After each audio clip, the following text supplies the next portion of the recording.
Fala galera, tudo bem com vocês? All-in! Opa, tô no vídeo errado? Não tô no vídeo errado não.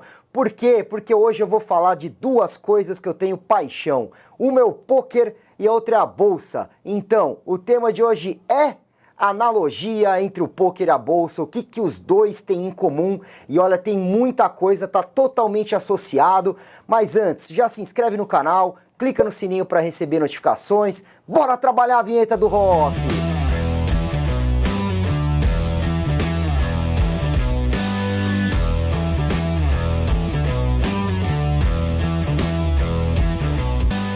Uma coisa característica do poker e da bolsa é a palavrinha que chama habilidade. A longo prazo, a habilidade ela é preponderante em relação ao fator sorte.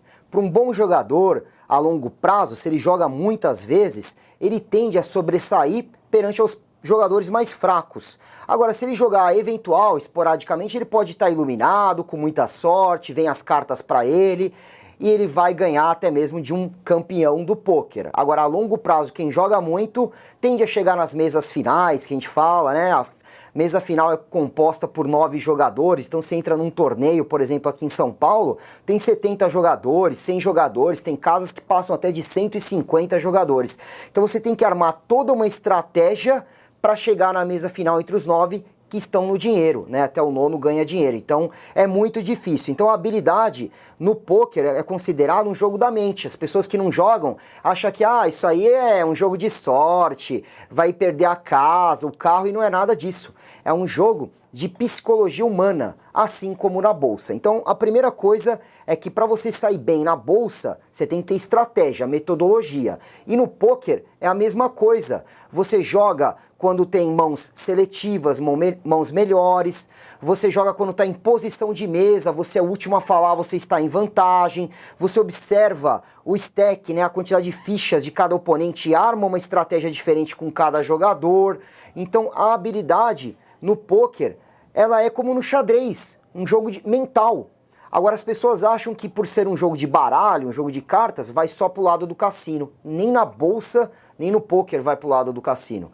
Ambos vão pro lado da estratégia. Então, isso é muito legal porque a comunidade aí do poker que está me assistindo, olha, vocês já poderiam começar a fazer trade, começar a ir pro mercado financeiro, vocês vão gostar muito, está totalmente associado com o mundo de vocês.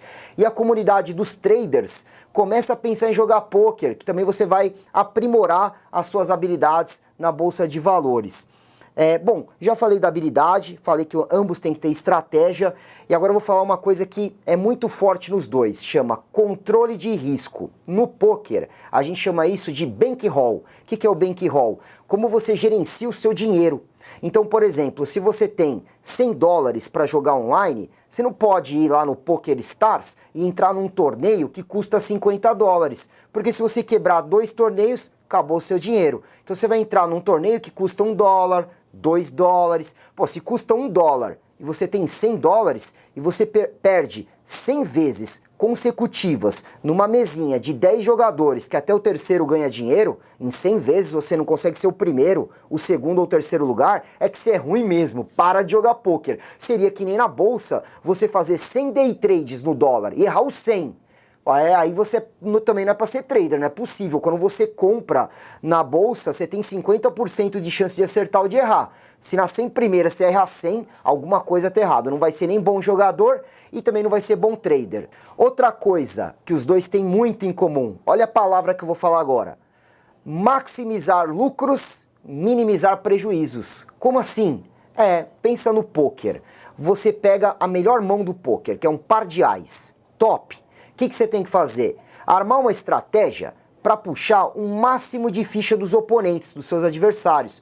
Então, quando você está forte no jogo, naquela mão, você tem que se fazer de fraco para poder angariar mais fichas no pote.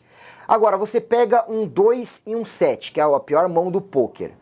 Os amigos da comunidade do poker aí vão saber disso aí. O que eles vão fazer? Teoricamente, fold, largo as minhas cartas. Para quê? Minimizar o prejuízo, perder o mínimo de fichas possíveis numa mão que está desfavorável para mim. E no trade, como é que eu maximizo os lucros? Eu posso trabalhar com 2 alvos. Alvo 1, fecho metade dos contratos no dólar índice. Alvo 2, um alvo maior. Bate no alvo 1, subo stop para entrada. Posso usar o Trading Stop que eu vou ensinar vocês depois no Profit Chart, que é uma mecânica de stop móvel para poder angariar mais dinheiro. Ou seja, quando o trade está a meu favor, eu tenho que tentar tirar o melhor proveito desse trade. E quando está indo errado, o que eu faço no trade?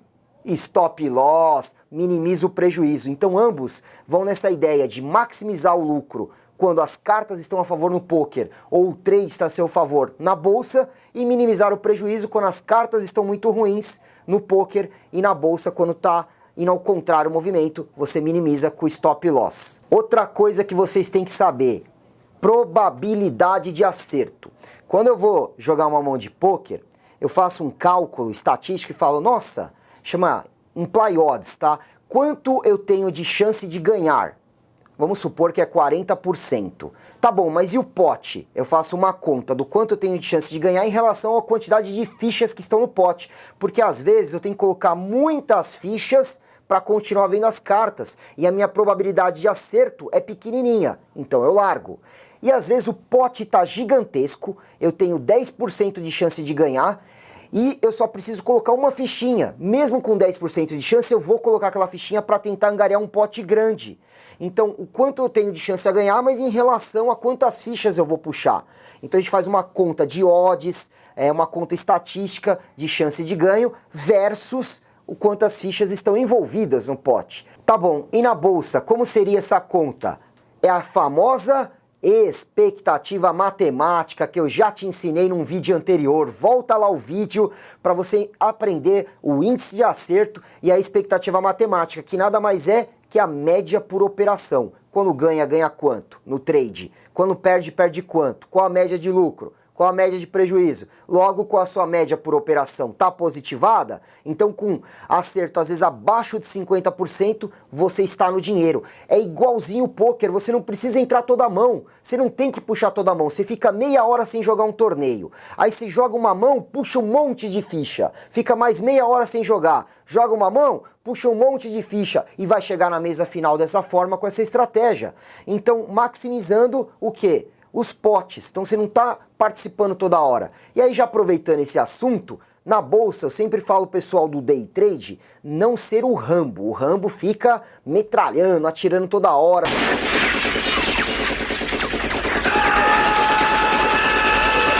Fica entrando no trade, saindo onde não tem entradas do ponto de vista gráfico, ou seja, onde não tem a famosa metodologia. E no poker, seria alguém querer jogar toda a mão, ver o famoso flopinho, né? Quando abre as 3 cartas, cada jogador recebe 2 cartas e viram 3 cartas comunitárias. Essas 3 é o flop. Então, tem jogador que a gente fala que é pagador de flop, ele quer ver flop toda hora, flop, flop, flop, porque ele quer jogar toda a mão. E aí ele se coloca em situações desnecessárias, ou seja, ele se coloca em confusão. Ele acaba entrando com mãos não muito boas e acaba perdendo fichas, porque toda hora ele quer jogar. Ele acha que vai acertar sempre a carta dele. Então ele começa a entrar com mãos fracas. 2 e 5, 2 e 7, 3 e 4 off, que são naipes diferentes.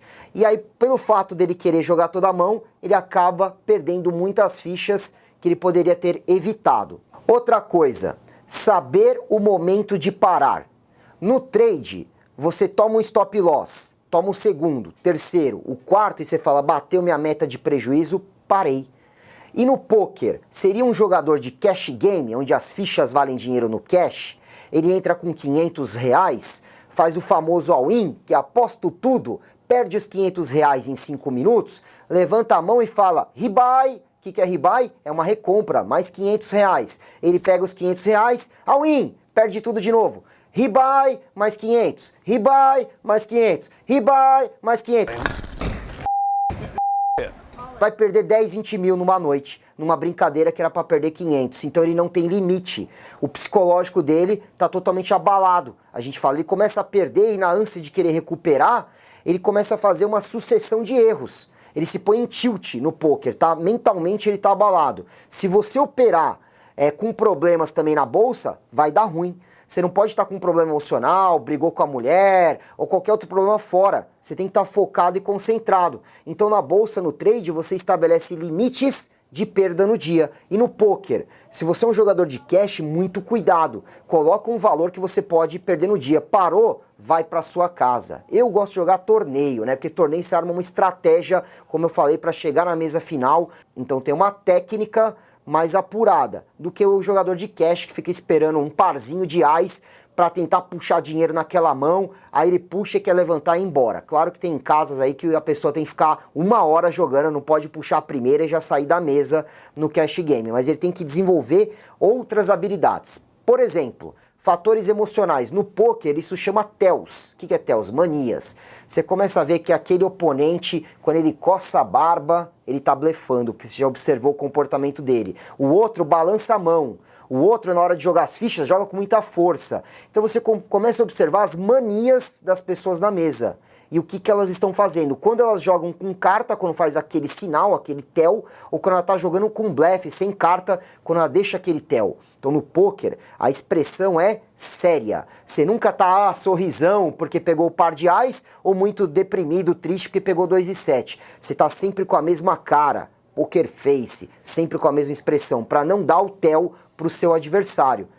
Mais uma coisa, galera, os dois têm outra palavrinha-chave que chama tomada de decisão. No poker, muitas vezes você tem que ir pro all-in, você tá short, pouquíssimas fichas, você tem o que a gente fala menos de 10 big blinds. Se a big blind ela tá no 10 mil, que é o pingo inicial, a aposta inicial, e você tem menos de 10 bigs, menos de 100 mil, é mais vantajoso ou você largar as cartas da fold, ou você entrar com todas as fichas, fazer o all-in para tentar dobrar e voltar para o jogo. Então em algumas situações dessa, você espera uma carta melhor para se colocar nessa situação de all-in e tentar continuar. Portanto, essa tomada de decisão que você faz no poker, toda a mão, quando vira uma carta, né, vira o flop que eu falei que as 3 cartas, tem uma rodada de aposta, aí vira a 4ª carta que é o turn, tem outra rodada de aposta, e vira a 5ª carta que é o river, outra rodada de aposta. Toda a mão, qualquer carta que vira, a situação pode mudar. Você estava atrás e agora saiu o jogo, ficou na frente. Você estava na frente, agora alguém pode estar na sua frente. Então você está toda hora tomando decisões e pensando. O que ele tem? Por que será que ele fez aquele aumento na mão anterior? Por que será que ele bateu mesa? Por que ele deu raise e voltou ficha? Então você monta uma historinha para poder tomar a sua melhor decisão, se você vai pagar a aposta, se você vai aumentar a aposta dele ou se simplesmente você vai largar as cartas. Chegou na sua vez, você pode dar fold, abandonar aquela mão e perder as fichas que até então você tinha apostado no pote naquela rodada. Você pode decidir pagar a aposta do seu oponente ou aumentar essa aposta. Então é um jogo dinâmico, repleto de tomadas de decisão. Adivinha na bolsa? Também o trader, ele vê o candle chegando numa resistência, vai passar a resistência, ele está no dólar. Se ele esperar, atravessa a resistência, faz o pivô de alta, ele perde a entrada. Ele tem que tomar a decisão naquele momento, naquele segundo, naquele instante. E não é fácil a tomada de decisão, tanto em algumas situações no poker, que vai custar a eliminação dele no torneio, quanto no trade, que se ele não tomar a decisão de entrada, ele pode perder a operação. Para finalizar, eu quero falar outra coisa interessante aí para vocês. Ambos você pode jogar, abre parênteses aqui, fecha parênteses, em conta fictícia, ou você pode jogar em conta real. A palavra jogar, entenda-se poker, tá? Porque trade, bolsa não é cassino, é estratégia, habilidade.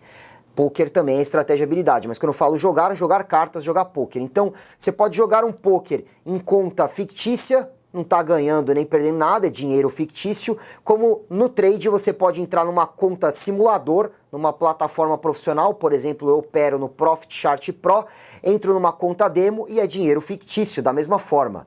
Detalhe, você não vai se desenvolver nem no poker e nem na bolsa se ficar com dinheiro fictício, porque você não coloca à prova os fatores emocionais. Então, você vai começar no poker, fazer all-in toda hora, aposto tudo, não tá valendo nada mesmo, se eu perder eu não perco nada, e aí perde o propósito do jogo. Por isso que as pessoas me perguntam, Igor, você joga valendo? Só joga o poker valendo, nem que for uma quirelinha de dinheiro, porque se for zero, perde o raciocínio, perde a lógica do jogo. Não fica um jogo legal que todo mundo quer jogar todas as fichas.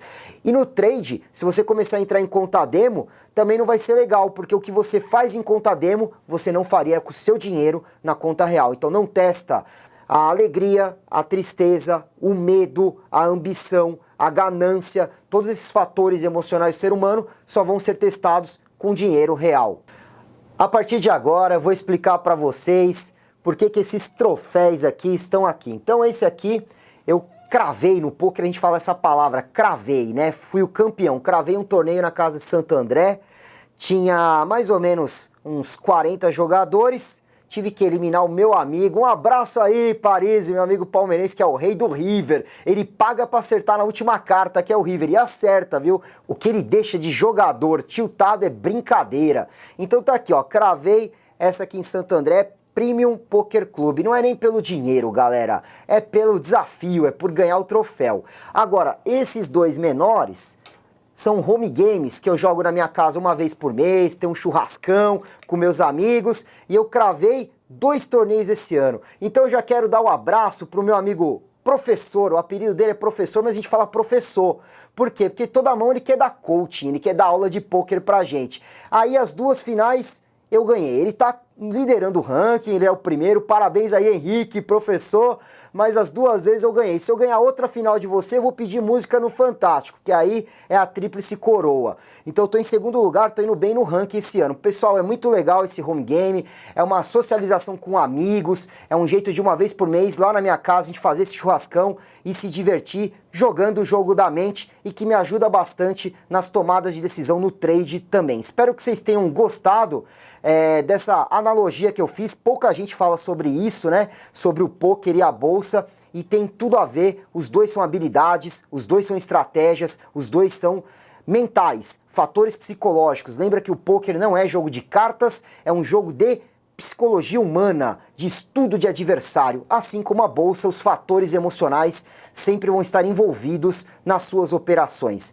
Eu vou ficando por aqui. Antes, se inscreve aí no canal, clica no sininho para receber as notificações e até a próxima. Valeu! É campeão! É campeão!